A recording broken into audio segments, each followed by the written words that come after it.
हवामान खात्याने सध्या वाढत्या उन्हाचा संदेश प्रसारित केला आहे. त्यानुसार जिल्ह्यातील अनेक भागात तापमानात वाढ होऊन उष्णतेच्या लाटा येण्याची शक्यता आहे. अशा वातावरणात शेतकऱ्यांनी त्यांच्या शेतात असलेल्या पिकांची काळजी घेणं गरजेचं आहे. या काळात खालावलेल्या भूजल पातळीमुळे 4 ते 5 दिवसांच्या अंतरात सूक्ष्म सिंचनाने पिकांना पाणी शेतकऱ्यांनी द्यावे.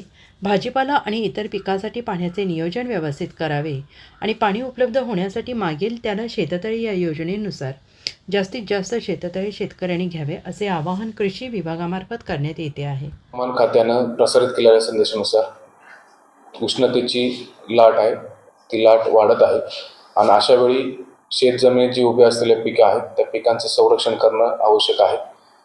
पिकांना सिंचनासाठी आवश्यक तितक्याच पाण्याचा वापर केला पाहिजे, कारण भूजल पातळीसुद्धा या कालावधीमध्ये खालावते.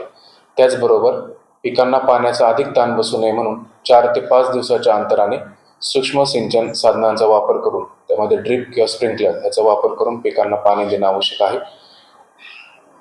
हे कमाल तापमान 37 डिग्री सेंटीग्रेडच्या वरती गेल्यानंतर लिंबू किंवा भाजीपाला पिकं यांना फार मोठ्या प्रमाणात त्यांच्या उत्पादकतेला फटका बसतो. तर अशा वेळी पाण्याचा ताण जास्त होणार नाही याची काळजी शेतकरी बांधवांनी घ्यावी. सध्याच्या या तापमानाची कक्षा आपण विचारात घेता संरक्षित पाण्याची गरज ती पिकासाठी आहे आणि म्हणून कृषी विभागामार्फत असंही आवाहन शेतकरी बांधवांना करण्यात येत आहे की सर्वात जास्तीत जास्त शेतकऱ्यांनी शेततळे मागेल त्याला शेततळे जे आहे त्या योजनेचा लाभ घ्यावा, जेणेकरून अशा कालावधीत त्या पिकांसाठी पाण्याची उपलब्धता निश्चितच होईल.